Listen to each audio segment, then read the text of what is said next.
আবারও ভিনিসিয়াসের চমকে দুর্দান্ত ৩ গোলে এগিয়ে গেল ব্রাজিল। মরক্কোর বিপক্ষে পয়েন্ট হারানোর পর যেই ব্রাজিলকে নিয়ে প্রশ্ন উঠেছিল, সেই ব্রাজিলই এবার হাইতির বিপক্ষে দেখিয়ে দিল কেন তারা বিশ্বকাপের অন্যতম শিরোপা দাবিদার। ম্যাচের শুরু থেকেই ছিল একচেটিয়া ব্রাজিলের আধিপত্য।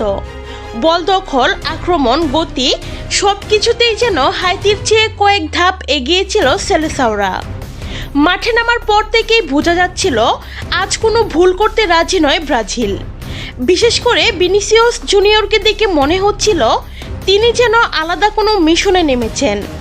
প্রতিটি আক্রমণে ছিল তার উপস্থিতি, প্রতিটি সুযোগে ছিল তার ভয়ঙ্কর গতির ঝলক। অবশেষে ম্যাচের 22তম মিনিটে আসে সেই কাঙ্ক্ষিত মুহূর্ত। মাঠ থেকে বল পেয়ে দুর্দান্ত গতিতে সামনে এগিয়ে যায় ভিনিসিয়াস। একে একে 2 ডিফেন্ডারকে কাটিয়ে ঢুকে পড়ে ডি বক্সের ভেতরে। এরপর নেন শক্তিশালী শট। প্রথমবার হাইতির গোলরক্ষক বল ফিরিয়ে দিতে সক্ষম হলেও বিপদ পুরোপুরি কাটাতে পারেননি। ফিরতি বলে মুহূর্তের মধ্যেই জড়িয়ে যায় জালে। স্টেডিয়াম জুড়ে শুরু হয় ব্রাজিল সমর্থকদের উল্লাস।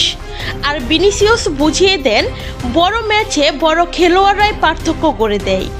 এরপর ম্যাচের 35 মিনিটের মধ্যে আসে দ্বিতীয় গোল। আর এখানেও মূল কারিগর ভিনিসিয়াস জুনিয়র।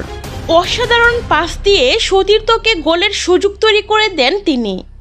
আর সেই সুযোগ কাজে লাগিয়ে ব্রাজিল পেয়ে যায় দ্বিতীয় গোল।